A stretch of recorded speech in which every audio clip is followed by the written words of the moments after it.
আচ্ছা, hello students. তোমাদের সামনেই এসএসসি পরীক্ষা। তোমরা খুব ভালো করে প্রিপারেশন সবাই নিচ্ছ অনেকে। তবে অনেকের রিকোয়েস্টে যে স্যার একটু একটা লাস্ট মিনিট সাজেশন বা কীরকমভাবে পরীক্ষা দেবো, কী পড়বো স্যার, অনেকে খুব টেনশন করে ফেলছে। তো তাদের জন্য আমি একটু একটা লাস্ট মিনিটে সাজেশন ওয়াইজ কিছু কিছু জিনিসপত্র বলবো। দেখো, সাজেশন মানে তো কোন কোশ্চিন আসবে, কোনটা কমন সেটা তো বলতে পারবো না, কারণ আমরা সবই করাচ্ছি, বা আমি তো বলেছি যে সবই করে যাও, যতটা পারবে করে যাও। তার ফলে যত করতে পারবে তত ভালো, কারণ সিলেবাস অনেকটাই বড়। 3টে মাস সত্যি খুব কম সময়, তার মধ্যেও তোমরা অনেক খাটছো, অনেক ভালো প্রিপারেশান নিচ্ছ। তবে দেখো, একটা কথা হচ্ছে যে এই যে এত যে প্রিপারেশান যে নিচ্ছ তোমরা, এটা কিন্তু নেওয়ার যে মানে নেওয়ার পর যে রেজাল্টটা, সেই রেজাল্টটার জন্যই কিন্তু তোমরা এত কিছু নিচ্ছ। তার ফলে যারা ধরো এখন খুব মানসিকভাবে এই যত পরীক্ষা সামনে আসছে, মানসিকভাবে অনেকে ভেঙে পড়ছো যে না স্যার পড়াশোনা করতে পারছি না, তার ফলে কিন্তু তোমাদের কিন্তু উপায় আর নেই পড়াশুনো করা ছাড়া। পড়াশুনো কিন্তু করতেই হবে। পড়াশুনো যদি না করো, পরীক্ষাটাই যদি বাজে দাও, তাহলে এত কিছু প্রিপারেশান বা এত কিছু খাটাখাটনি সবই তো বৃথা হয়ে যাবে, তাই না? তার ফলে প্রিপারেশানটা কিন্তু ছেড়ো না। মানে কিছু কিছু ছাত্রছাত্রী আমাকে কোশ্চিন করছে, যেমন যে স্যার পরীক্ষাটা যত সামনে আসছে তত বেশি টেনশন করে ফেলছি, তো এর সলিউশন কী স্যার, কী করে পড়াশোনা করব? দেখো, টেনশন সবার মধ্যে থাকবে, ঠিক আছে? টেনশন কমানোর উপায় আমার কেন কারোরই জানা নেই। টেনশন কমাতে গেলে তোমাকে তাহলে ঘুমের ওষুধকে ঘুমাতে হবে, সেটা তো সম্ভব না। তার ফলে তোমাকে পড়তে হবে এবং পাশাপাশি তোমাকে টেনশনটা কমাতে হবে। তো টেনশন কমানোর একটা উপায় যেটা আমার মনে হয় যে বেশি চিন্তা করবে না কি হবে না হবে। আমরা যখনই খুব ভবিষ্যৎ নিয়ে খুব চিন্তা করি, তখনই আমাদের দেখবে ভয় লাগে, এবং ভয় থেকেই দেখবে টেনশন আসে। আমার মনে হয় যে খুব বেশি চিন্তা করবে না। জীবনে যে এটাই সব কিছু সেটা না, এরপরও কিন্তু লাইফে অনেক কিছু হতে পারে, জীবনে অনেক কিছু টার্ন হতে পারে, অনেক কিছু ভালো মন্দের মধ্যে জীবন। তো তার ফলে যে এটা আমার জন্য একদম লাস্ট সব কিছু, তারপর আমার কিছু নেই, এরকম ভাববে না। পরীক্ষার মতো দাও। হ্যাঁ, অবশ্যই বুঝতে পারছি যে এটা একটা অনেকেরই ক্ষেত্রে, বিশেষ করে 2016 ক্যান্ডিডেটদের ক্ষেত্রে একটা জীবন মরণের ব্যাপার, যে না স্যার আমাদের চাকরি চলে গেলে, বা আমাদের আবার টাকা পয়সা না পেলে, বা আমাদের আর্থিকভাবে আমরা কি করব, আমাদের ফ্যামিলি হয়ে গেছে, তো তাদের ক্ষেত্রেও একটু সমস্যা। বা অনেকে যারা ফ্রেশার্সদের কথা বলছি, যারা অনেক দিন ধরে প্রিপারেশন নিয়ে আসছে, বয়স হয়ে গেছে, এরপর বয়স পার হয়ে যাবে, তাদের ক্ষেত্রেও সত্যি একটা জীবন মরণের ব্যাপার। কিন্তু দেখো, এত কিছু করার পর পরীক্ষার দিনেই যদি তুমি টেনশন করে ফেলো, যেই জায়গায় বা যেই সময়টা তোমাকে পারফর্ম করতে হবে, সেই দিনটা তুমি টেনশন করে যদি ঘাবড়ে যাও, তার ফলে নিট ফল জিরো, কোনো লাভ হবে না। সেই জন্য প্রথম কাজ হচ্ছে খুব ঠান্ডা মাথায় পরীক্ষার হলে যেতে হবে। আমি দুটো তিনটে জিনিস তোমাদের বলে দিই, প্রিপারেশন কী নেবে না নেবে সেগুলো আমি আসছি। এক হচ্ছে, পরীক্ষার হলে খুব বেশি আগে অনেক বন্ধু বান্ধব নিয়ে হই হই করে যাবে না। সেই দিন কিন্তু মাথাটা ঠান্ডা রাখতে হবে, এবং তার আগের দিন কিন্তু ঘুমোবে। অনেকে বলে যে স্যার লাস্ট মিনিটেও আমার সিলেবাস শেষ হয়নি, বা আরেকটু পড়তে হতো, এই করতে করতে হয়তো ভোরবেলা 4টে 5টা হয়তো জেগে আছো, নিয়ে হয়তো তারপর ঘুমোচ্ছ, 2-3 ঘন্টা ঘুম আসছে। সেই 2-3 ঘন্টা ঘুমিয়ে কিন্তু পরীক্ষাতে মাথা কাজ করবে না। পরীক্ষার আগের দিন চেষ্টা করবে অন্তত 5-6 ঘন্টা ঘুমানোর। হ্যাঁ জানি বেশি ঘুম হবে না, টেনশন কাজ করবে, কিন্তু তাও অন্তত 5-6 ঘন্টা ঘুম হলে কি মাথাটা ঠান্ডা থাকবে। কারণ দেখো, 1.5 ঘন্টার মধ্যে তোমার প্রিপারেশন ভালো থাকা সত্ত্বেও কিন্তু তোমার পরীক্ষা খারাপ হয়ে যেতে পারে। এরকম অনেককে দেখেছি, আমার প্রচুর ছাত্রছাত্রী দুর্ধর্ষ প্রিপারেশন, খুব ভালো প্রিপারেশন, কিন্তু পরীক্ষার হলে গিয়ে বলছে স্যার মাথা কাজ করছে না। এটা হয়, এটা প্রচুর হয়। মানে ইভেন এই ধরনের কম্পিটিটিভ পরীক্ষাতে মাথা কাজ করাটাই আসলে, এবং সেই জায়গাটার জন্য বা ওই 1.5 ঘন্টা যারা পারফর্ম করতে পারে, তারা কিন্তু মোটামুটি অনেকের দেখবে যে প্রিপারেশন খুব ভালো নেই, কিন্তু এগিয়ে যায়। ওই 1.5 ঘন্টা খুব ভালোভাবে তারা মাথা ঠান্ডা রেখে, প্রেজেন্স অফ মাইন্ড, উপস্থিত বুদ্ধি দিয়ে সুন্দরভাবে যতটা পারবে বা যতটা জানি তার মধ্যেই নামিয়ে আসে। আর কিছু কিছু ছাত্রছাত্রী, তাদের পারফরমেন্স সেই দিনটা একদম খারাপ হয়ে যায়। হয়তো প্রিপারেশন খুব ভালো ছিল, অনেক কিছু সে জানতো, অনেক কিছু সে পারতো, কিন্তু পরীক্ষার হলে সে মাথা থেকে আর বের করতে পারছে না। ক্যালকুলেশন ভুল হয়ে যাচ্ছে, অপশান যে গোল করতে হবে সেটাও ভুলভাল করে দিচ্ছে, এর জায়গায় বি করে দিচ্ছে। মাথা যদি ঠান্ডা না থাকে, তাহলে কিন্তু এই সমস্যাগুলো হবে। এবং এবার অ্যাজ এ রেজাল্ট কী হচ্ছে, যে অনেক ভালো প্রিপারেশন থাকা সত্ত্বেও পরীক্ষাটা খারাপ হয়ে যাচ্ছে। এবং একবার যদি পরীক্ষা খারাপ হয়ে যায়, বুঝতেই পারছো সুযোগ আবার কবে আসবে না আসবে ঠিক নেই। তো এই কারণে পরীক্ষার দিন খুব হই হুল্লোড় করে বন্ধু বান্ধব মিলে যে পরীক্ষা দিতে যাচ্ছি সেটা না, ঠান্ডা মাথায় নিজে একা একা পরীক্ষা দিতে যাও। যদি মনে হয় যে না আমার পাশের বাড়ি বন্ধু আছে, বা আমরা দুজন মিলে যাবো, যাও। কিন্তু বেশি গল্প, বেশি হই হুল্লোড়, বেশি চিৎকার চেঁচামেচি করার দরকার নেই। সেন্টারে যে একদম 2-3 ঘন্টা আগে চলে যেতে হবে সেরকম না, ওগুলো গেলে আরও বেশি টেনশন হয়। এসএসসি মোটামুটি আমি যা শুনলাম অ্যাডমিট কার্ড তো দিয়ে দিয়েছে, এসএসসি মোটামুটি প্রত্যেকেরই বাড়ির কাছাকাছি স্কুলগুলোতে বা কলেজগুলোতে হয়তো পরীক্ষা পড়েছে। তার ফলে খুব আগে যাওয়ার দরকার নেই যে গাড়ি করে আমাকে 2-3 ঘন্টা আগে যেতে হবে। একটা সময় মতো করে একটু আধ ঘন্টা 1 ঘন্টা আগে চলে যাবে, নিয়ে ওখানে রিল্যাক্সভাবে, যে বন্ধু বান্ধব আগে চলে গিয়ে যে বন্ধু বান্ধবের সঙ্গে গল্প করবে সেটা না, খুব রিল্যাক্সভাবে যাবে। বেশি কথা বলার দরকার নেই। পরীক্ষা দেওয়ার পর কথা বলো সবার সাথে, কোনো অসুবিধা নেই, তখন চিৎকার চেঁচামেচি করো, আনন্দ করে যাই। কিন্তু পরীক্ষা দেওয়ার আগে খুব ঠান্ডা মাথায়, কারণ বেশি কথা বললে না মাথা কাজ করা বন্ধ করে দেয়। পরীক্ষার হলে ঢুকবে, পরীক্ষার হলে ঢোকার পর পরীক্ষাতে কিন্তু ক্যালকুলেটর অ্যালাউ না, পরীক্ষাতে কিন্তু অ্যাডমিট শুধু অ্যালাউ, আর হয়তো পেন দেবে, ঘড়িও হয়তো অ্যালাউ নাও করতে পারে। যদি অ্যালাউ না করে ঘড়িটা কিন্তু খুব দরকার, ঘড়িটা পড়ে যাবে। যদি অ্যালাউ না করে বাইরে রেখে দিবে, আদারওয়াইজ হয়তো সেই রুমে একটা ঘড়ি থাকবেই, হ্যাঁ, তো একটা ওয়াল ক্লক হয়তো থাকবে, তো ঘড়িটা কিন্তু খুব মাস্ট। এবার পরীক্ষা শুরু হওয়ার আগে কিন্তু সমস্ত কিছু সমস্ত কিছু টয়লেট সব কিছু, পরীক্ষার সময় কিন্তু সময় নষ্ট করা যায় না। পরীক্ষার যে 1.5 ঘন্টা সেটা কিন্তু খুব মানে ভাইটাল। এইবার পরীক্ষার আগে ধরো 15 মিনিট আগে বা আধ ঘন্টা আগে হয়তো রুমে বসে গেলে, রুমে বসে যাওয়ার পর ঠান্ডা মাথায়, পারলে ঠান্ডা মাথায় চুপচাপ করে মাথা নিচু করে খুব কুলভাবে থাকবে, কারোর সঙ্গে গল্প করার কিছু নেই, কে কী করছে দেখার দরকার নেই তোমার। ঠান্ডা মাথায় থাকবে, 10-15 মিনিট আগে ওএমআর দেবে। ওএমআরটা যখনই দেবে সেই ওএমআরটা খুব ভালো করে, বারবার করে বলছি, ওএমআর কিন্তু একবার যদি ভুল হয়ে যায় তাহলে কিন্তু একদম সব শেষ। আর ওএমআর ভুল করে কিন্তু 10 থেকে 20% ছাত্রছাত্রী পরীক্ষা দিতে পারে না, বা পরীক্ষা খারাপ হয়ে যায়। কারণ ওএমআর যখন তুমি ভুল করে দেবে কিছু একটা লিখতে গিয়ে, তখন তোমার টেনশন কাজ করবে, তখন একদম শুরুতেই যখন টেনশন হয়ে যাবে আর কিচ্ছু করতে পারবে না। ওএমআর এর গোলগুলো খুব ভালো করে নিজের নাম দেওয়ার পর স্পেস দিয়ে সারনেম, আগে যদি কিছু থাকে, মাঝখানে যদি মিডল নেম থাকে একটা করে স্পেস দেবে, নিয়ে গোল করবে। রোল নাম্বার, যেটা অ্যাডমিট কার্ডের রোল নাম্বার, সেটা টেস্ট বুকলেট, কোশ্চিন বুকলেট, এগুলো কিন্তু নাম্বারগুলো খুব ভালো করে দেবে। ওএমআর সিটটা খুব ভালো করে ফিল আপ করতে হবে সময়ের আগে।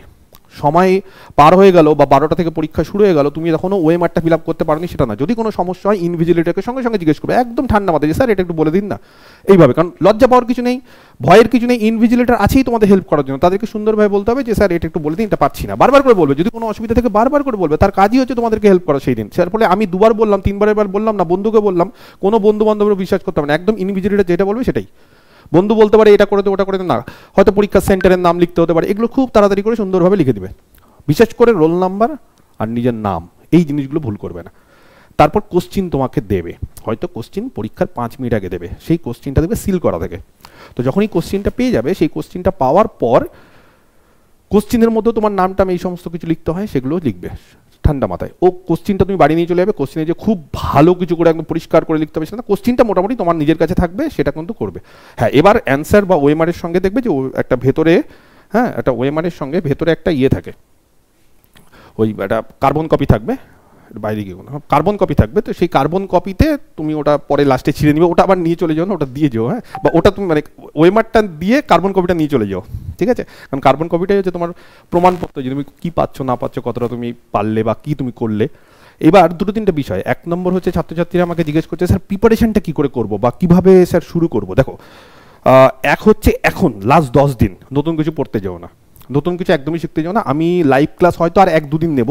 আমাদের 8টা মক টেস্ট হয়ে গেছে, 9 নম্বর 10 নম্বর মক টেস্ট আমি আপলোড করে দেবো। সেই প্রত্যেকটা মক টেস্টের 2-1টা করে কোশ্চিন ভুল থাকে বা এরর থাকে অপশানে, সেগুলো আমরা ঠিক করছি। 4 নম্বর অবধি প্রায় ঠিক করা হয়ে গেছে, সেগুলো আবার তোমাদের আমি গুগল ড্রাইভে আপলোড করে দেবো। তার ফলে সেই মেন যে অ্যান্সারগুলো, যেগুলো হয়তো 2-1টা ভুল ছিল, যেগুলো তোমরা বলেছো স্যার ওই অপশানটা এটা হবে বা এই কোশ্চিনে একটু প্রিন্টিং মিস্টেক হয়েছে, সেগুলো মোটামুটি সব ঠিক করা হচ্ছে।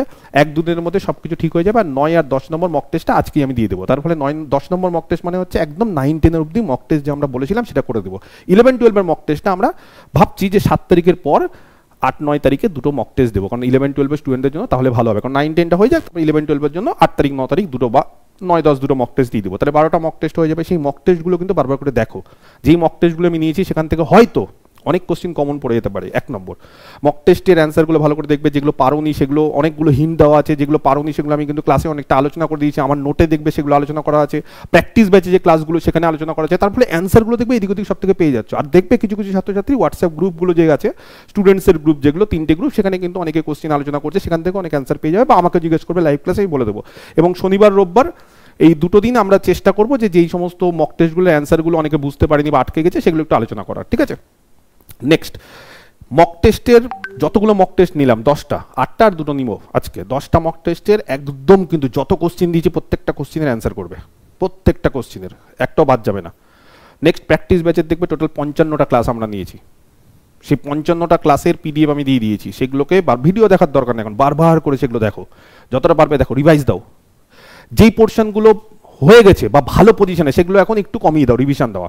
যেগুলো এখনও ভালো পজিশনে আসনি, বিশেষ করে ডিনামিক্স অনেকের, বিশেষ করে অনেকে ডিফারেনশিয়াল ইকুয়েশন, বিশেষ করে অনেকে জিওমেট্রি, সেগুলো কিন্তু বারবার করে রিভিশন দাও। কারণ ওই জিনিসগুলো কিন্তু ভালো করে মুখস্থ করতে হবে অ্যান্সার। বারবার করে বলছি, ডিফারেনশিয়াল ইকুয়েশনে অ্যান্সার মুখস্থ করলে খুব ভালো, সিঙ্গুলার সলিউশন, ট্র্যাজেক্টরি, তারপরে বিভিন্ন ধরনের অর্ডার ডিগ্রি, এগুলো ধরো দেখে বুঝতে পারবে, এগুলো মুখস্থ করার দরকার নেই। সলিউশন কতগুলো আছে সেগুলো কিছু কিছু অঙ্ক করতে করতে মুখস্থ হয়ে যায়, ইউনিক সলিউশন না infinite number of solution. Next যেটা সেটা হচ্ছে 2Dর কিছু অঙ্ক আছে দেখবে, পেয়ার অফ স্ট্রেট লাইনের কিছু অঙ্ক, এগুলো কিন্তু মুখস্থ হয়ে যায়, যত বারবার করে রিভিশন দেবে তত কিন্তু মুখস্থ হয়ে যাবে, ঠিক আছে। তারপর ডিনামিক্সের কিছু অঙ্ক মুখস্থ হয়ে যায়। তো যে কোনো পোর্শনেরই যতবার করবে ততবার মুখস্থ, উত্তর মুখস্থ কিন্তু করতে হবে, কিছু কিছু কোশ্চেনের উত্তর কিন্তু মুখস্থ করতে হবে। কেন বলছি, এবার রিভিশন দেওয়ার কায়দাটা কি, মানে স্যার অনেকে বলছে স্যার খুব টেনশন হচ্ছে বা কোনটা আগে রিভিশন দেবো কোনটা পরে রিভিশন দেবো। রিভিশন আগে পরে বলে কিছু নেই, তোমার যেটা মনে হচ্ছে তুমি ভালো পজিশনে আছো সেটাকে একটু কমিয়ে দাও, আর তুমি যেটা মনে হচ্ছে না স্যার আমি রিভিশন এখনও এটা বাকি আছে বা এখনও ভালোভাবে আমি আয়ত্ত করতে পারিনি, সেটাকে বারবার করে রিভিশন দাও। রিভিশন কবার দেবো তার কোনো লিমিট নেই, যতবার পারবে। তোমার কাছে যদি সময় থাকে তুমি 100বারও রিভিশন দিতে পারো একটা পেপার, বারবার করে যতবার রিভিশন দিবে তত তোমার মনে থাকবে, একদম দেখলেই মনে পড়ে যাবে যে এটা স্যার এখান থেকে করেছিলাম, আমি এই অ্যান্সারটা জানি।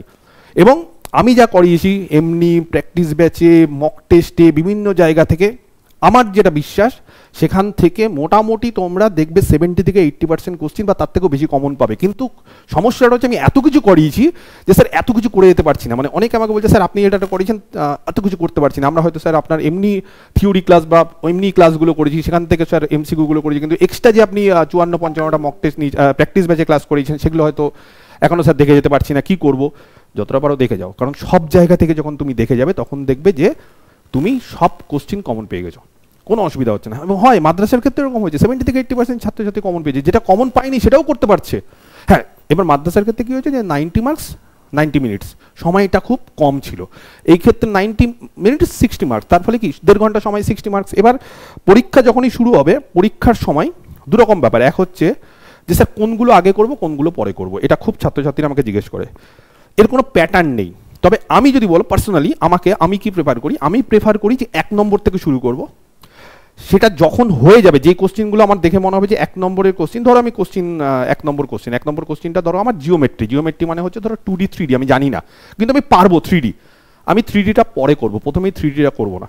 আমি প্রথমে করব হচ্ছে পিওর। কেন পিওরে? অ্যাবস্ট্রাক্ট অ্যালজেব্রা, গ্রুপ থিওরির ফিল্ড, সেট রিলেশন ম্যাপিং এগুলো দেখে করতে পারবো। লিনিয়ার অ্যালজেব্রা ডাইমেনশন কত হয়, লিনিয়ার ইন্ডিপেন্ডেন্ট কিনা, ম্যাট্রিক্সের অঙ্ক এগুলো করতে পারবো। বা ডিটারমিনেন্টটা পরে করে দিলাম, ছেড়ে দিলাম। আইগেন ভ্যালু আইগেন ভেক্টর আছে কিনা এগুলো তাড়াতাড়ি করা যায়। অ্যানালিসিসের কে কন্টিনিউয়াস, কার লিমিট আছে, কোন সিকোয়েন্স কনভার্জ করছে, কে ডাইভার্জ করছে, কোন সেটটা ওপেন, কোন সেটটা ক্লোজ, কার ডেরিভেটিভ আছে, কার ডেরিভেটিভ নেই, এগুলো খুব তাড়াতাড়ি হয়ে যায় যদি পারো। ক্লাসিক্যাল অ্যালজেব্রার ক্ষেত্রে রুট আছে কিনা, রুট এখানে কটা রুট আছে, কমপ্লেক্সের ক্ষেত্রে এই পোর্শনগুলো চেষ্টা করবে আগে করার। 1 থেকে শুরু করবে, যেগুলো হয়ে যাবে কোশ্চিনের মধ্যে 1-1 অপশন দিয়ে দিলে 1 সি গোল করে দিলে ওএমআর সিটে সঙ্গে সঙ্গে গোল করে দিবে, পরের দরকার নেই। পরে করতে গেলে কি হয় যে অনেক সময় কি হবে, ধর তুমি 10টা কোশ্চিন করলে তারপরে তার গোল করতে গেলে অনেক সময় পরপর গোল করতে গেলে চোখ ধাঁধিয়ে যায়, তার ফলে কিন্তু ওএমআরে উল্টো পাল্টা কিন্তু অপশন অনেক সময় হয়ে যায়। তার ফলে আমি বলবো আমার যেটা প্রেফারেন্স সেটা হচ্ছে যে একটা করে কোশ্চিন করবে, পাশেই তো ওএমআর, তোমার তো ওরকম না দূরে গিয়ে তোমাকে ওএমআর গোল করতে, সঙ্গে সঙ্গে তুমি ওএমআরটা গোল করে দেবে। 2 নম্বর কোশ্চিনের ধরো পারলে না, 2 নম্বর কোশ্চিন ছেড়ে দেওয়া মানে তুমি কিন্তু যেটা পারলে সেটা কিন্তু তুমি ওখানে টিক দিয়ে দিয়েছো, তারপরে তুমি কিন্তু বুঝে গেছো যে কোশ্চিনের মধ্যে যখন তুমি 1 সি করে দিয়েছো তার মানে তুমি ওটা পেরে গেছো, তার মানে তুমি 2 পারোনি, বা যেটা পারোনি সেটাকে বড় করে গোল করে দাও। তারপরে তুমি আরেকবার যখন রিভিশন দিবে বা আরেকবার যখন কোশ্চিনটা দেখবে তখন তুমি বুঝে যাবে যে এগুলো পারিনি। আর আরেকটা হয় কি যে যেটা একদমই পারিনি সেটা ছেড়ে দাও, আর যেটা মনে হচ্ছে না স্যার ক্যালকুলেটিভ আমি পারতে পারি সেগুলো গোল করে দেবে বা জিজ্ঞাসা চিহ্ন দেবে। মানে এগুলো হচ্ছে স্টাইল। এই সমস্ত যে ধরো 1 নম্বরটা পারলে 2 নম্বরটা পারবোই না, আনকমন, ছেড়ে দাও। 3 নম্বরটা পারতে পারি, এখন পারছি না কিন্তু ক্যালকুলেটিভ, 3 নম্বরটা জিজ্ঞাসা চিহ্ন, পরের বার যখন আবার দেখবো তখন 3 নম্বরটা ট্রাই করবো। মানে কি কি জিনিস আমি ট্রাই করলে আরেকবার পারবো সেটা হচ্ছে ধরো 3টে জিনিস আছে, একটা হচ্ছে আমি পারবো শিওর করে নিলাম, একটা হচ্ছে পারবোই না, আমার মনে হচ্ছে পারবোই না ছেড়ে দেবো, আরেকটা হচ্ছে আমি পারতে পারি, একটু চেষ্টা করলে পারতে পারি, কিন্তু প্রথমে এখন চেষ্টা করার সময় নেই। প্রথমে কিন্তু আননোন অঙ্ক চেষ্টা করবে না, প্রথমে নোন অঙ্ক নামাবে, যত সম্ভব নোন অঙ্ক নামাবে। যদি ধরো প্রথমেই ধরো প্রথম 30 মিনিটের মধ্যে যদি তুমি 20-25টা অঙ্ক নামিয়ে দিতে পারো, দেখবে একটা হিউজ লেভেলের কনফিডেন্স পাবে, একটা হিউজ লেভেলের পজিটিভিটি পাবে, তখন দেখবে আননোন অঙ্ক হয়ে যাচ্ছে। হয় এটা হয়, কিন্তু সত্যি কথা আননোন অঙ্ক হয়। আননোন অঙ্ক বলে কিছু নেই, আমি যা করেছি সবই নোন। এত কিছু তোমাদের করিয়েছি, তোমরা এত কিছু করছো, ফলে অনেক কিছুই নোন। পরীক্ষার হলে মাথাটা ঠান্ডা রাখতে হবে, এবং মাথাটা ঠান্ডা রেখে যদি পরীক্ষাতে বসো দেখবে অনেক আননোন কোশ্চিন আমি বলছি করতে পারবে, অনেক আননোন কোশ্চিন করতে পারবে। তাহলে কি করবে? 1 নম্বর হচ্ছে যে যেগুলো নোন কোশ্চিন সেগুলোতে করে দিবে, সঙ্গে সঙ্গে করে ওএমআর সিটে গোল করে দিবে। অন্য মানে পরে করার সময় দেবে না, পরে কিন্তু করতে গেলে হঠাৎ করে দেখবে ঘন্টা পড়ে যাচ্ছে তুমি করতে পারছো না, এগুলো কিন্তু পরে করবে না। আগে ওএমআর সিটটা আসল, কোশ্চিন পরে, আগে ওএমআর সিট, কোশ্চিনে তুমি যা ইচ্ছা করো। আর রাফ কোথায় করবে? কোশ্চিনের মধ্যে। মানে রাফের জন্য লাস্টে 2-3টে পেজ থাকে বা 4-5টা পেজ থাকে, একদমই পেছনে যাবে না, কারণ একটা কোশ্চিন করবে তারপর বারবার করে তুমি পিসটা উল্টে লাস্ট পেজে তুমি রাফ করবে সেটা না। কোশ্চিনের পাশে দেখবে এই সাইড ওপর নিচ ফাঁকা থাকে, বা দেখবে ইংলিশের পাশে বাংলা থাকে, বাংলাতে ওই বাংলার মধ্যে করো। তোমার কোশ্চিন তো সৌন্দর্য দেখিয়ে লাভ নেই যে আমার কোশ্চিন দেখতে দারুণ, আমি কোশ্চিনটা ছাপাবো বা কোশ্চিন বাড়িতে গিয়ে একদম আমি ইয়ে করে রাখবো, তার ছবি করে রাখবো, ফটো করে রাখবো, সেরকম না। কোশ্চিনে যা ইচ্ছে করো, কোশ্চিনের মধ্যে করো। বারবার করে বলছি, কোশ্চিন থেকে যদি রাপ করতে গেলে বাইরে যদি করো বা অন্য জায়গায় পরের পেজে যদি পিছনের দিকে যদি রাপ করো, তাহলে অনেক সময় নষ্ট হবে কোশ্চিনের পেজ উল্টাতে না পাল্টাতে, ঠিক আছে? সেটা কোশ্চিনের পেজ বেশি উল্টাবে না, ওর মধ্যেই সাইডে দেখবে ফাঁকা ফাঁকা জায়গা আছে, যেগুলো মার্জিনের ফাঁকা থাকে, সেগুলোতে করবে, ঠিক আছে? এবার ধরো কিছু অঙ্ক আছে, যেমন সাপোজ কোনো একটা ডিটারমিনেন্টের অঙ্ক আছে বা কোনো র্যাঙ্ক বের করা, যেটা হয়তো অনেক বড় হবে ম্যাট্রিক্স, তখন হয়তো সেটাকে টুকে লাস্টের পেজে করলে, এরকম কিছু কিছু অঙ্ক লাস্টের পেজে করতে পারে, কিন্তু সব অঙ্ক লাস্টের পেজে চলে যাবে না রাফ করতে, ওর মধ্যেই রাফ করবে, কোশ্চিনের মধ্যে নিয়ে সঙ্গে সঙ্গে অ্যান্সার করবে। এবার ধরো 1 নম্বরটা পারলে 2 নম্বরটা পারবোই না, জানি না, আমার মাথায় আসছে না। 3 নম্বরটা পারতে পারি, বড় অঙ্ক ডিফারেন্সিয়াল ইকুয়েশন সলভ করবো পরে, ধরো একটা ডিফারেন্সিয়াল ইকুয়েশন আগে সলভ করতে হবে না, পরে সলভ করো। 3 নম্বরটা জিজ্ঞাসা চিহ্ন। 4 নম্বরটা দেখলাম হ্যাঁ পেরে গেলাম, কারোর অর্ডার বের করতে বলেছে, পেরে গেলাম। 5 নম্বরটা দেখলাম পেরে গেলাম। 6 নম্বরটা দেখলাম যে হ্যাঁ পারতে পারি, হয়তো 3Dর একটা অঙ্ক, যে একটা প্লেন আর একটা স্ট্রেট লাইনের মধ্যে অ্যাঙ্গেল কত, বা হয়তো একটা প্লেন আর একটা স্ট্রেট লাইনের মধ্যে দূরত্ব কত, বা হয়তো এই সমস্ত অঙ্ক আমি পারবো কিন্তু ক্যালকুলেটিভ, বা হয়তো একটা স্ট্রেট লাইন দিয়ে একটা পয়েন্টের ইমেজ কত, পরে। 7 নম্বর কোশ্চিন পারবো না, ছেড়ে দাও। 8 নম্বর কোশ্চিন পারবো, করে দিলাম। এবার উত্তর মুখস্থ কেন আমি করতে বলছি, যত উত্তর মুখস্থ করবে না তত কোশ্চিন দেখে যখন উত্তর মুখস্থ হয়ে যাবে, যদি 15 থেকে 20টা কোশ্চিনে তোমার উত্তর মুখস্থ থাকে, কোশ্চিন না উত্তর, উত্তর মুখস্থ থাকলে সেই উত্তর করতে 5 মিনিটে তুমি 15-20টা, অনেকটা অ্যাডভান্টেজ, হিউজ অ্যাডভান্টেজ। এই জায়গাটাই আমি চাই যে এই জায়গাটাতে যাতে তোমরা ক্লিক করে যাও, যে যত বেশি কোশ্চিনের উত্তর মুখস্থ করতে পারবে তার তত বেশি কোশ্চিন কমন পড়লে তার উত্তরও কমন পড়বে, উত্তর করতে টুকটাক করে দিয়ে দেবে উত্তর। তবে উত্তর করতে কিন্তু মানে খুব সাবধানে, ভুল উত্তর কিন্তু দিও না, অনেকে কিন্তু ভুল করে। যদি মনে হয় একটু চেক করে নিতে পারো যে আমার এই উত্তরটা মুখস্থ আছে, ঠিক একটু রাফে চেক করে নাও, করতে পারে, কোনো অসুবিধা নেই, সময়টা আছে। 60 মিনিটের জন্য 90 নম্বর অনেকটাই। খুব লেন্দি কোশ্চিন আসলে হয়তো কাট অফ কমবে, কাট অফ কত যাবে বলা খুব মুশকিল। আমাকে অনেকে জিজ্ঞেস করে স্যার কাট অফ কত যাবে কি, ওগুলো সত্যি খুব বলা মুশকিল, কাট অফ কত যাবে বলা যায় না। কোশ্চিন দেখে তারপর আমি বলতে পারবো, একটা আমি হয়তো পোল নেবো আমার স্টুডেন্টদের যে কত কত কে করেছে, সেই অনুসারে আমি একটা রাফ আইডিয়া দিতে পারি। এবার কত স্যার করে আসবো, চেষ্টা করবে সবসময় 60 মার্কেট অ্যাটেন্ড করা, যদিও জানি ওটা সম্ভব না সবার পক্ষে, কিন্তু অ্যাজ মেনি অ্যাজ পসিবল। মানে এরকম না যে স্যার আমি 30টা পেরে গেলাম এবার ছেড়ে দিই, বা আমি একটু রিল্যাক্স হয়ে যাই, না, ওই 1.5 ঘন্টা কোনো রিল্যাক্সেশনের জায়গা নেই। এরকম অনেক ছাত্রছাত্রী আছে যারা প্রথম দিকে প্রথম আধ ঘন্টায় হয়তো 20টা কোশ্চিন করলো, লাস্ট 1 ঘন্টায় হয়তো 15টা কোশ্চিন, এরকম হয়। কারণ প্রথম দিকে এতটাই তার মধ্যে রিল্যাক্সেশন চলে আসে যে আমি তো অনেক পেরে গেছি, আর বারবার করে গুনবে, কটা পারলাম গোনার দরকার নেই, গুনবে লাস্টে, তোমার কাছে কার্বন কপি থাকবে, তুমি লাস্টে দেখে নিবে কটা পারছো না পারছো, তখন তো সময় নষ্ট করবে না ওখানে গুনে গুনে, যে আমি 15টা পারলাম আবার 3টে করার পর গুনলাম 18টা, এটা কিন্তু সময় নষ্ট, এগুলো করবে না। তার ফলে সেই সময়টা কিন্তু আননোন কোশ্চিনে দেবে। আর প্রথম দিকে দেখো আননোন কোশ্চিনে না সময় লাগে, নোন কোশ্চিনে সময় লাগে না, সেই জন্য প্রথম আধ ঘন্টার মধ্যে চেষ্টা করবে 30টা কোশ্চিন, যেটা কমন, লাস্ট 30টা যেটা আননোন থাকবে যদি থাকে সেটার জন্য 1টা ঘন্টা দেবে। তার মধ্যে করো না 10টা 15টা করো। আমার যেটা মনে হয় মোটামুটি 40-এর উপর রাখলে একটা ভালো চান্স আছে, যদি কোশ্চিন স্ট্যান্ডার্ড দেবে। কোশ্চিন খুব ইজি দিল তাহলে তো কাট অফ বাড়বেই, কোশ্চিন খুব কঠিন দিল কাট অফ কমবে, খুব কঠিন আশা করি দেবে না, যদি দেয় তাহলে আমার স্টুডেন্টদের জন্য আমার মনে ভালো হবে, কারণ তোমাদেরকে অনেক কঠিন কঠিন অঙ্ক আমি করিয়েছি, সেই ওই একই বংশীধর সহ কিছু অঙ্ক, ওগুলো হয়তো আসলে সবাই পারবে, তোমরাও পারবে, তখন কাট অফ হাই হবে। তার বাইরেও কিন্তু দেখবে আমি অনেক ধরনের অঙ্ক করিয়েছি, অনেক রকমের কঠিন অঙ্ক, মিডিয়াম রেঞ্জের অঙ্ক, আইআইটির অঙ্ক, ইভেন কিছু কিছু টিআইএফের অঙ্ক আমি লাস্টের দিকে মক টেস্টে দিয়েছি, যেগুলো রিসেন্টলি এসছে, আসতেই পারে কোনো অসুবিধা। টিআইএফের যেগুলো শয়ে অঙ্ক সেগুলো দিয়েছি, খুব কঠিন অঙ্ক তো দিইনি। তার ফলে ওই অঙ্কগুলো মক টেস্ট যেগুলো আমি নিয়েছি 10টা, সেই মক টেস্টগুলো ভালো করে দেখে যাও, প্র্যাকটিস ব্যাচের ক্লাসগুলো দেখে নাও। আর এমনি যেটা আমার নোট, মেন যে নোটে যেখানে এমসিকিউ আছে, মেন যে থিওরি আছে, সেই থিওরিগুলোও করে যাও, কারণ থিওরি থেকেও না শুধুমাত্র অঙ্ক করবে না, দেখবে আমি অনেক জায়গাতে নোট লিখে দিয়েছি, অনেক জায়গাতে দেখবে লাল কালি দিয়ে বক্স করে দিয়েছি, প্রত্যেকটা থিওরির মধ্যে একটা ফর্মুলা থেকেও কিন্তু অঙ্ক আছে, এমসিকিউ। এই হচ্ছে বিষয়, ঠিক আছে? আচ্ছা, নেক্সট হচ্ছে এই তাহলে মোটামুটি পরীক্ষার পদ্ধতিটা এইভাবে করার চেষ্টা করবে। আর এটাই মানে কি বলবো, যে এখন আপাতত তোমাদের যেটা হওয়া উচিত সেটা হচ্ছে যে মাথাটা ঠান্ডা রেখে, টেনশন ফ্রি রেখে রিভিশন দেওয়া, বারবার করে রিভিশন দাও। কোনো অঙ্ক হয়তো পারলে না, সেটা নিয়ে ঘাবড়ানোর কিছু নেই। অনেকেই দেখছে আমাকে নতুন নতুন অঙ্ক পাঠাচ্ছে, স্যার এটা একটু করে দিন, ওটা একটু করে দিন, এত স্টুডেন্টের এত অঙ্ক করে দেওয়া সম্ভব না। যেটা এখন হচ্ছে না সেটা ছেড়ে দাও, লাস্ট মুহূর্তে না এইটা পারবো না ওটা করবো না, এগুলো খুব মুশকিল। আর পরীক্ষার হয়তো আগের রাতে অনেক ধরনের ভুয়ো খবর আসতে পারে, যে কোশ্চিন আউট হয়ে গেছে, এই কোশ্চিনটা আসবে, এগুলো কিন্তু করবে কিছু কিছু লোক, বা কিছু কিছু হোয়াটসঅ্যাপ গ্রুপ, কিছু কিছু টেলিগ্রামের চ্যানেল কিন্তু এগুলো করতে অভ্যস্ত, এবং এগুলো করে কিন্তু আগের দিন রাতে তোমাকে টেনশনে ফেলে কিন্তু পরীক্ষা খারাপ করবে। আগের দিন রাতে কোনো রকম সোশ্যাল মিডিয়ার সঙ্গে যোগাযোগ রাখবে না, কোনো রকম না। যে কোশ্চিন পাক, হ্যাঁ ভাই তুই পেয়ে নে, তুই ফার্স্ট হ, দরকার নেই, তোমার কোশ্চিন পাওয়ার দরকার নেই, তুমি একদম ফ্রেশভাবে যেরকম পড়ে এসছো তোমার নিজের উপর কনফিডেন্স রাখো এবং পড়ে যাও। এবার কিছু ছেলে মেয়ে আমাকে কোশ্চেন করছে বা কিছু ছাত্রছাত্রী কোশ্চেন করছে, স্যার আমার 70% সিলেবাস কমপ্লিট হয়েছে, আমি কি করব? যেটা কমপ্লিট হয়েছে সেটাকেই বারবার করে রিভিশন দাও।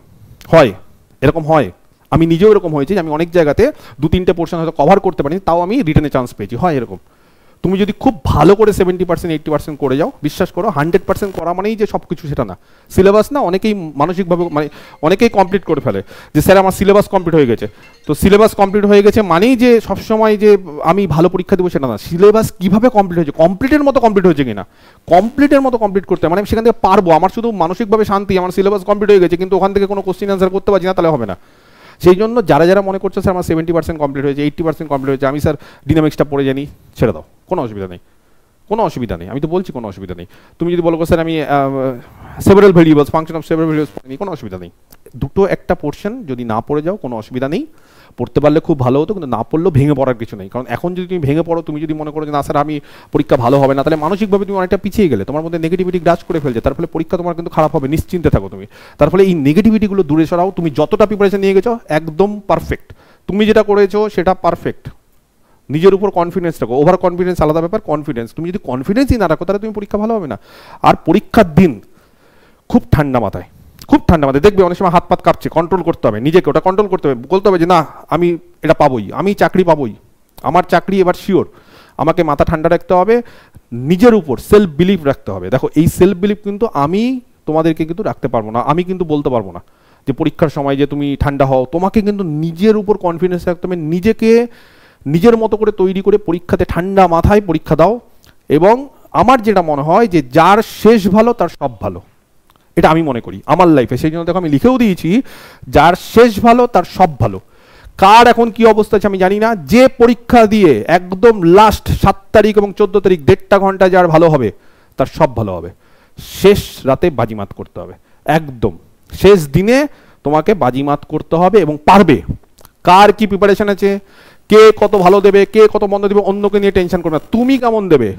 যদি ভালো কোশ্চিন হয়, এরকম হয় আবার যে স্যার আমি 30-এর মধ্যে মানে হঠাৎ করে হয়তো পরীক্ষার পর বা 1 ঘন্টা পর দেখলে যে আমি 30-35টা করতে পারছি, তার বেশি পারছি না। টেনশানে কি হয় যে তুমি যেই 30-35টা করতে পারতে সেটাও হয়তো করতে পারছো না, কিন্তু হয়তো তুমি জানো না কোশ্চিন কঠিন হয়েছে, কোশ্চিন হয়তো লেন্দি হয়ে যায়। তার ফলে কিন্তু তুমি যদি লেন্দি কোশ্চিন ওই 35টা করে আসতে না, তোমার চাকরি পাকা ছিল, কিন্তু তুমি ঘাবড়ে গেছো যে আমি 50টা তো করতে পারলাম না, তাহলে আমার কি হবে। তার ফলে তুমি যে 35টা কমন পেয়েছিলে সেটাও তুমি নামাতে পারবে না, তারপর তুমি পরীক্ষার ফল দেখবে কাট অফ হয়ে গেছে 30 বা কাট অফ গেছে হয়তো 32। তার ফলে যেটা পাবে কমন সেটাকে আগে নামাও, বুঝতে পেরেছো? যেটা তোমার অস্ত্র, যেটা তোমার কাছে আছে, যেটা তুমি পারবে না সেটা নিয়ে তুমি চিন্তা করছো, যে তুমি পারবে সেটা নিয়ে তুমি ভাবছো না। যেটা পারবে সেটাকে সবার আগে সুন্দরভাবে নামাতে হবে, আর যেটা পারবে না সেটাকে পরে ঘাবড়ে যাবে না। প্রথমেই বলছি ঘাবড়াবে না, একদম টেনশন করবে না স্যার আমি তো এটা পারছি না। বা প্রথম পেজ, আবার অনেকে এরকম হয় যে প্রথম পেজে হয়তো তুমি ABCD থাকে তো বুকলেট, ওগুলো সব মানে বিভিন্ন ধরনের র্যান্ডম ওয়াইজ হয়। এবার অনেকের কী থাকে যে প্রথমে হয়তো কোশ্চেনটা শুরু করলে প্রথম 1 থেকে 10 হয়তো কঠিন পড়ে গেল, তুমি এক কাজ করতে পারো, তুমি 60 থেকেও করতে পারো, পরের দিকে করতে পারো। কারণ অনেক সময় কি হয় যে পরের দিকে কোশ্চেনগুলো খুব লাস্টের দিকে কোশ্চেনগুলো সোজা থাকে, প্রথম দিকে কঠিন থাকে, অনেকের পড়ে যায় এরকম কোনো একটা বুকলেটে। আবার অনেকের থেকে প্রথম দিকে সোজা, পরের দিকে কঠিন। প্রথম দিকে সোজা হলে পরীক্ষাটা ভালো হয়, কারণ প্রথম দিকে যখন পারতে থাকি তখন মনোবল বেড়ে যায়। আর অনেকের থাকে যে প্রথম দিকে কঠিন কোশ্চেন চলে আসে, তার ফলে তখন তুমি সুইচ করে যাবে, লাস্টের দিক থেকে করবে, কোনো অসুবিধা নেই। তুমি করো 60টা কোশ্চেন, বেশি কোশ্চেন না, তুমি যেগুলো পারবে সেগুলো অপশনগুলো টিক দেবে, তোমরা পেরে গেছো। যেগুলো পারবে না, যেগুলো একদম ছেড়ে দিয়েছো সেগুলো ফাঁকা রেখে দাও, যেগুলো পারতে পারি সেগুলো জিজ্ঞাসার জন্য। এবার ধরো প্রথম রাউন্ডে তুমি 1 ঘন্টার মধ্যে তুমি হয়তো 30-32টা পারলে, পারার পর তুমি এবার দেখবে যে আমি কোন কোন কোশ্চেনগুলো জিজ্ঞাসার জন্য দিয়েছিলাম সেগুলো এবার করো, বাকি 30 মিনিটে সেগুলো করো, সেইগুলো করার চেষ্টা করো। তারপর যদি ওগুলো হয়ে যায় বা ওগুলোর মধ্যে কিছু হলো কিছু হলো না, তারপর এবার যেগুলো একদমই আমি মনে হচ্ছিল পারবো না সেগুলো একবার দেখি না, দুবার পড়ি না যে কী ছিল, তখন হয়তো আমি বুঝতে পারিনি অঙ্কটা, এবার দেখি। তো এইবার দেখে দেখো তো অনেক সময় ওর মধ্যে থেকেও পারা যায়। ওকে, যাই হোক, তাহলে এই সমস্ত কিছুই বলার ছিল। এবং পরীক্ষা টেনশন অনেকে করছো, টেনশন আসা স্বাভাবিক, কিন্তু পরীক্ষার দিনটা খুব ঠান্ডা মাথায় থেকে কম টেনশন করে ভালো করে পরীক্ষা দাও। এবং অনেকেরই খুব ভালো সুযোগ আছে, অনেকটাই সিট আছে। আমি অন্যান্য সাবজেক্ট বলতে পারবো না, কিন্তু ম্যাথামেটিক্সের ক্ষেত্রে অনেকটাই সিট আছে, বিশেষ করে ম্যাথামেটিক্সের ক্ষেত্রে মেয়েদের অনেকটাই সুযোগ আছে। ছেলেদেরও আছে, ওরকম কোনো ব্যাপার না। মাদ্রাসাতে তো 100 কতটা সিট ছিল, তাতে তো কাট অফ নেমেছিল অনেক কম। হ্যাঁ, সেখানে একটা নেগেটিভিটি ছিল, ঠিক আছে, নেগেটিভ মার্কস ছিল, কিন্তু এখানে নেগেটিভ মার্কস নেই বলে যে প্রচুর কাট অফ হবে ওরকম না। অনেক জায়গাতে অনেক কিছু ভুয়ো খবর থাকে। আমি তো সবাইকে পড়াচ্ছি, আমি তো জানি ওয়েস্ট বেঙ্গলের প্রায় মানে ম্যাক্সিমাম স্টুডেন্ট আমার আছে, বা ম্যাক্সিমাম ছেলে মেয়ে আমার সঙ্গে জড়িত আছে। তার ফলে তারা কি প্রিপারেশান নিচ্ছে আমি জানি। আমার ব্যাচ থেকে 1 থেকে 10-এর মধ্যেও হবে, আমার ব্যাচ থেকে 100-100 মধ্যে হবে মেরিট লিস্টে, এবং মানে সেখানে আমি জানি যে কার কি প্রিপারেশন আছে, এবং তার ফলে অনেকেই যারা ভেঙে পড়ছো যে স্যার মক টেস্ট দেওয়ার পর আমার 30 পাচ্ছি, 32 পাচ্ছি, 34 পাচ্ছি, ভেঙে পড়বে না, একদম ঠিক আছে। আমার কোশ্চেন যথেষ্ট স্ট্যান্ডার্ড হয় আমার মক টেস্টে, সেখানে 30-32 পাচ্ছ মানে খুব ভালো পাচ্ছ। এবার স্যার ও তো 55 পাচ্ছে, আরে ও তো 3-4 বছর ধরে পড়ছে, ও মাদ্রাসাতে ভালো র্যাঙ্ক করেছে, ও আমার একদম ওল্ড স্টুডেন্ট, ও 5 বছর ধরে এটার জন্যই পড়ে আছে, ওকে নিয়ে এতে একটা সিট মাদ্রাসা এসএসসিকে 100টা সিট আছে, তোমাকে 1 থেকে 100-র মধ্যে র্যাঙ্ক করতে হবে।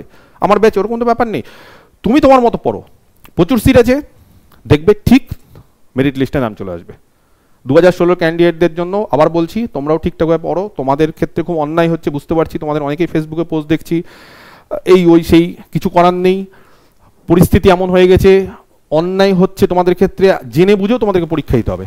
মানে তোমাদের ক্ষেত্রে হয়তো পরীক্ষা না দিলেই ভালো হতো, অনেকের 10 বছর ধরে সত্যি বলছি তোমাদের জন্য, যে তোমাদের মানসিকতা বা তোমাদের মানসিকভাবে পরীক্ষা দেওয়ার যে অবস্থাটা সেটা নেই, কিন্তু তার মধ্যেও যারা সত্যি প্রিপারেশন করছো তাদেরকে আমার মানে হ্যাটস অফ, যে তোমরা পড়াশুনো করছো বা তোমরা যে এই যে লেগে আছো, এবং আমি মনে প্রাণে চাই যে তোমাদের সবারই ঠিক আছে পরীক্ষাতে চাকরি হোক, কারণ তোমাদের হওয়া উচিত, এবং তোমরা ভেঙে পড়বে না, তোমরা মানসিকভাবে স্ট্রং হোক, কারণ তোমরা হচ্ছে শিক্ষক, এবং তোমরা এত বছর ধরে শিক্ষকতার সঙ্গে যুক্ত, এত বছর ধরে স্কুলে পড়িয়েছো, তবুও জানি যে অনার্সের জিনিস 3 মাসে হয় না, কিন্তু আমার দৃঢ় বিশ্বাস এক সময় তোমরা যখন করে দেখিয়েছো, এইবারও তোমরা করতে পারবে।